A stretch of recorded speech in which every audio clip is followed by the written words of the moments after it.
According to recent statistics, over half of marriages in the U.S. end in divorce. What are the leading stressors in those relationships that cause marriages to fail? And how can couples avoid the mistake that can often doom a relationship?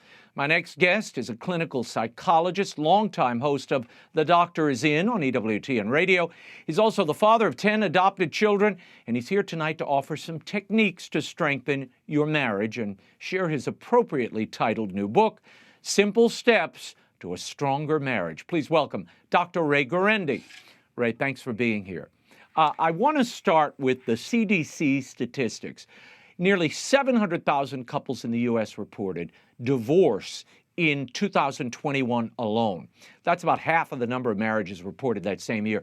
What, in your experience as a marriage and family counselor, what is driving those numbers and the high rates of divorce? I want to preface this, Raymond, by saying I'm getting a little tired of having to write books just to get on your show. Well, that's the fast pass. You write a book, you get to come on, if it's a good book. And so you pass the first part of the test. We'll see how long this interview lasts. A lot of those stats are second marriages, third marriages. The statistics on second marriage is 66%. The statistics on third is 90%. So that's a bit skewed. Better stats are about 40% of first-time marriages end in divorce. That's still pathetic. Why is this? Overall, one, you give God the boot. You don't have the commitment. Multiple secular studies indicate as religion goes, marriage goes. That's straightforward. Yeah, no, that's so important. And again, a component rarely discussed or mentioned, but there is that third person in the marriage that you need to consider and welcome in early on. Let's talk for a moment about some of the most common reasons given for divorce.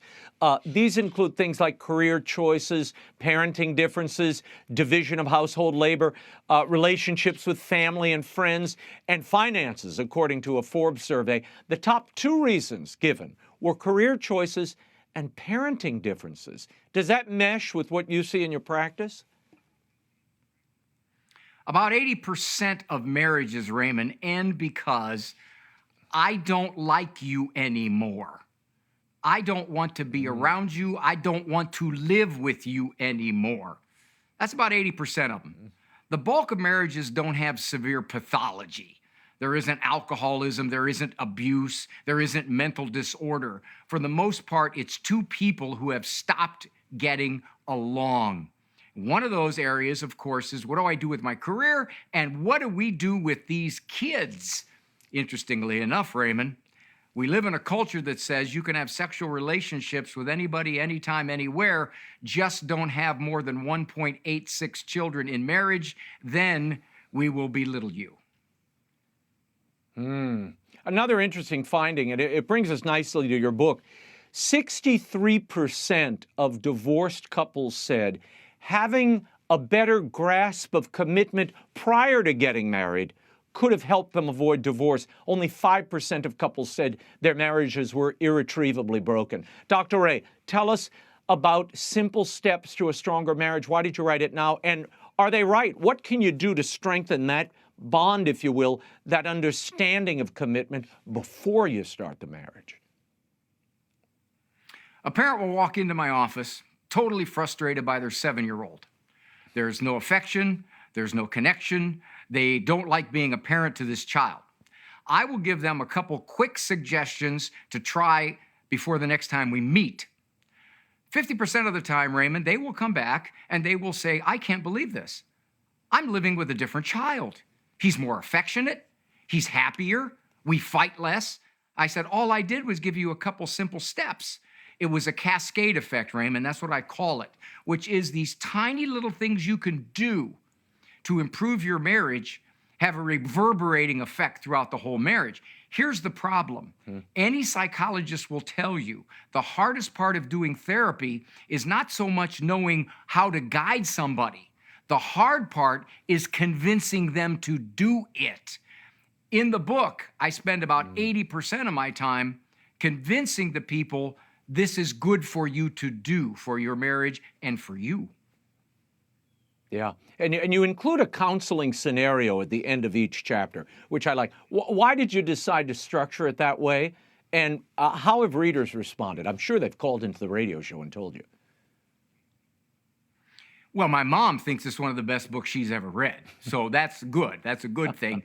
She didn't think that of the first few books. So this one she did.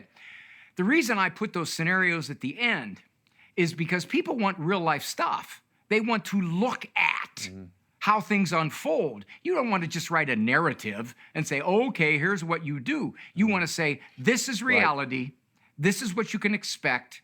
And here's a way to smooth this out. That's why I jump into the scenarios and I give suggestions on the spot.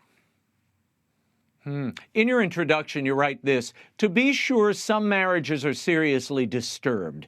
They're plagued by major psychiatric disorders, spousal or child abuse, infidelity, alcohol, and substance abuse. Overall, though, you mentioned this earlier, most struggling unions are not marked by severe pathologies. They are more accurately termed daily discontented. Overall, husband and wife want their marriage to work. Once they loved each other with more fervor, but their problems mounted over time and they drifted apart, or as life brought more stressors. Dr. Ray, explain what you mean by daily discontentment, and how can falling into that trap of complacency, giving up, best be avoided? Raymond, are you familiar with the physics law, the law of entropy? Have you heard of it? It means everything decays, right? There is a parallel in marriages. I call it the law of social entropy. We get sloppy. We get lazy. We don't use manners like we used to. We don't compliment like we used to. We certainly don't say, I'm sorry. It's not so much necessarily that there's overt hostility.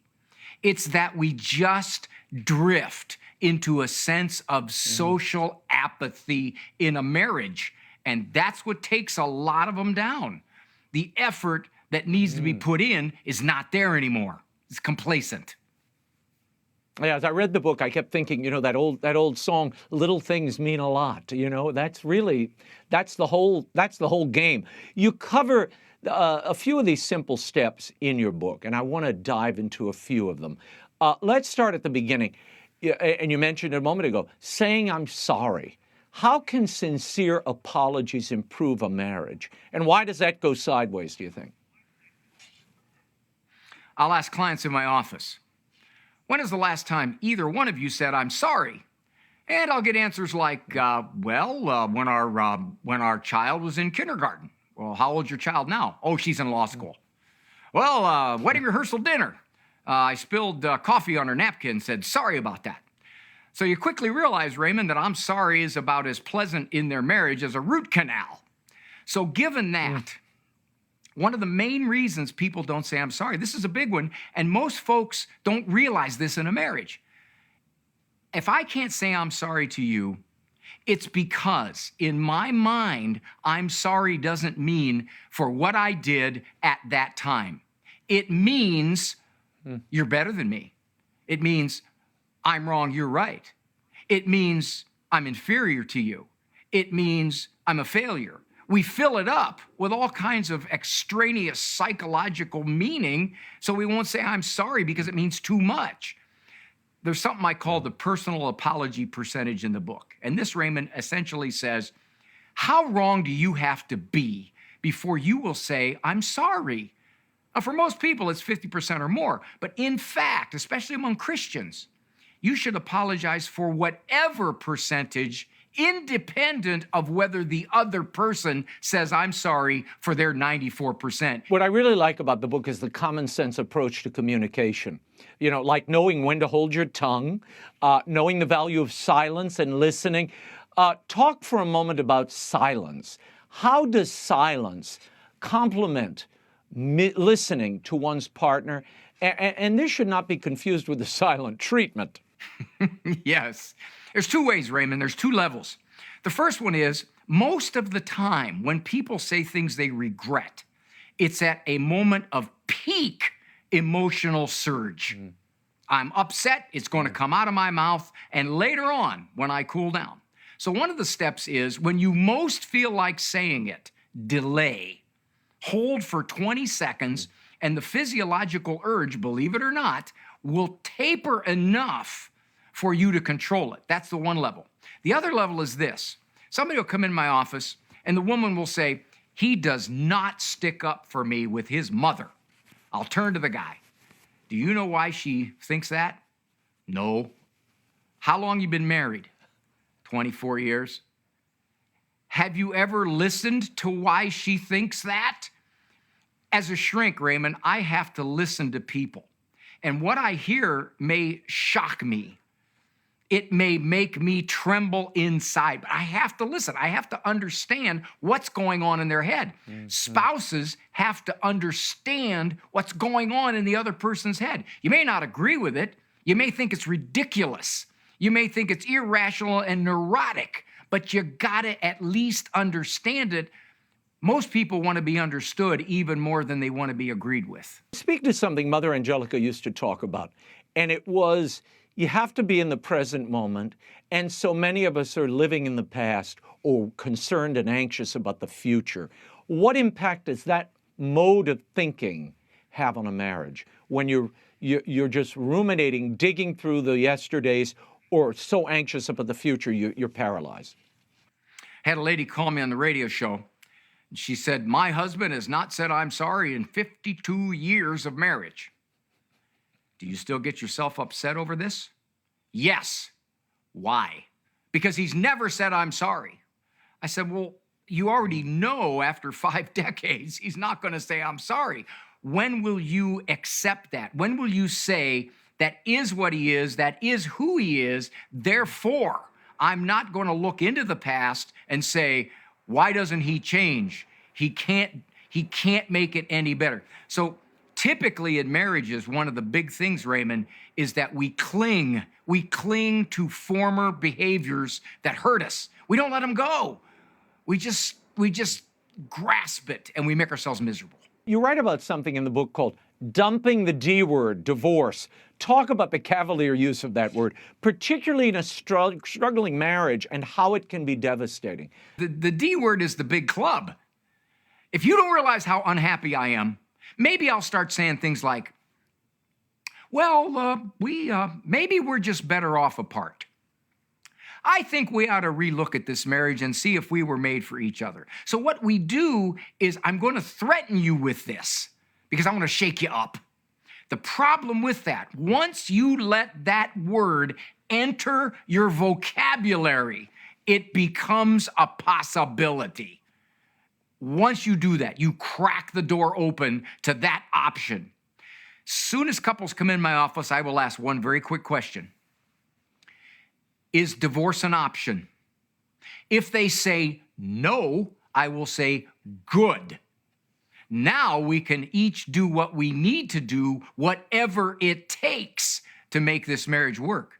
But if I have that option to get out of this, I'll only work at this so hard because I can leave. You devote a chapter to good old-fashioned manners in dealing with a spouse. How can something as simple as good manners save a struggling marriage? And why is that forgotten, do you think?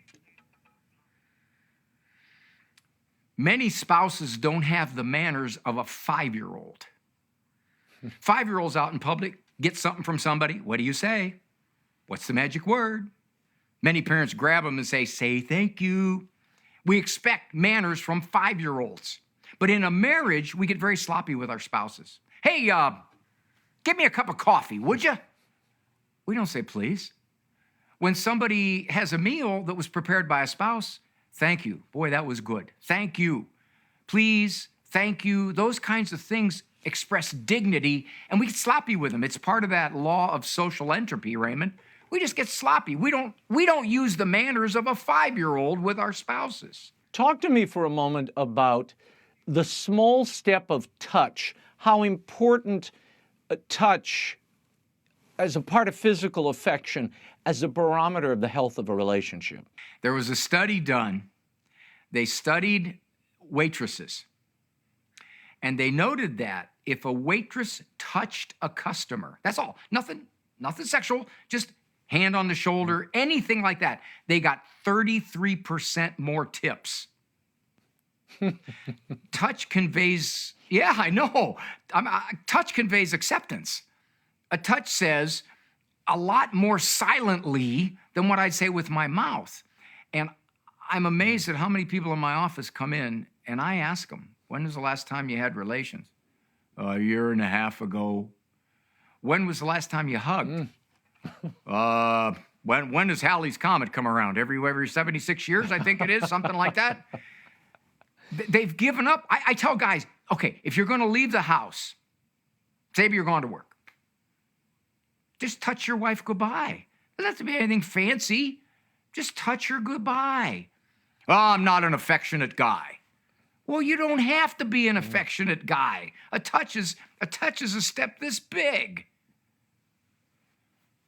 Mm-hmm. Well, but your first example, though, touching the waitress, that can land you in HR. So I wasn't talking about that kind of touch. I meant a touch at home with your spouse. So let me I have to be very clear and put that forward. I take all these seminars on harassment. You got to be very careful today, Dr. Ray, very careful. According to one survey you cite in the book, when couples contemplating separation who stayed together were asked 5 years later about their relationship, 86% reported it was much improved. For anyone watching who might be in a difficult marriage, how can just being patient sometimes be the key to overcoming difficulties in a marriage? What would you tell people who don't think they can carry on any longer? There's another part to that study, Raymond. They asked those folks right on the edge of divorce who got divorced. 5 years later, they said, are you happier now than you were when you were married? Are you more stressed now than you were when you were married? Half of them said that they are more unhappy now than they were when they were married. This is what I do in the office. People will say to me, how do you deal with someone who doesn't have any kind of moral commitment? Their view is, I don't like this. I met somebody else. I'm out of here. How do you deal with that? I said, well, one of the things I do is I walk them through the complications. So you have 3 children. Your daughter's what, 16?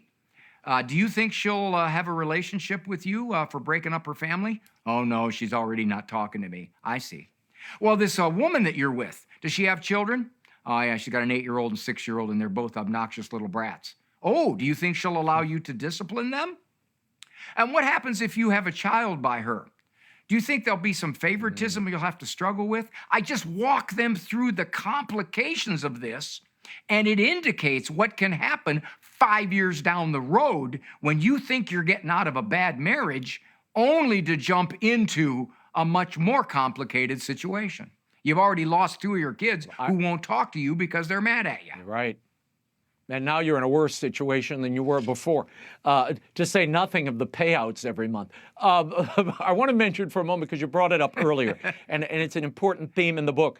Tell me about faith, the power of faith, not only in a marriage, but to help in the reconciliation of a marriage and to avoid divorce. It's very straightforward, Raymond. The studies are clear. If one spouse is faith-filled, the marriage has a much longer chance of success. If both spouses are faith-filled, the divorce rate is much, much lower. As a matter of fact, for example, among those spouses who practice natural family planning, the divorce rate is under 5%. The natural family planning indicates that they take their faith very seriously. So in fact, I'm committed to this marriage and I'm going to do what it takes to make it work. There's a place in the book where I say the number one way to change your spouse is to change you first. Now, people resist that, Raymond. They don't like looking at themselves first. But if you change you, and if you believe in a Savior who says you need to be a better person, a better disciple, most spouses are going to respond at some level. They may not respond as much as you had hoped, but they are going to respond, unless they're Satan, they will indeed start to be a little easier to get along with. Before we run out of time, What advice would you offer to single people out there who may be considering marriage? How can they prepare themselves? Also, those who might be engaged. I have a son who's about to get married. Not that I'm asking for free advice for him. I think he's okay. But about what the commitment to marriage requires before you say yes. Excuse me, Raymond, just 1 second. Hey guys, start the money thing on this for Raymond. Yeah, we're just starting the clock on it, Raymond, okay? If I'm giving you this advice. Okay. They say opposites attract. That's false. Opposites attract if you want an exciting relationship short term. Likes attract. I have seen many marriages fail because they didn't get to know each other enough and they didn't have enough commonality. The first commonality is faith. If you're marrying somebody that you think that you're going to bring around to the faith, good luck. That's the first thing. Secondly, take the time you need to really get to know this person. And by the way, you won't get to know them by living together because the stats are real clear on that.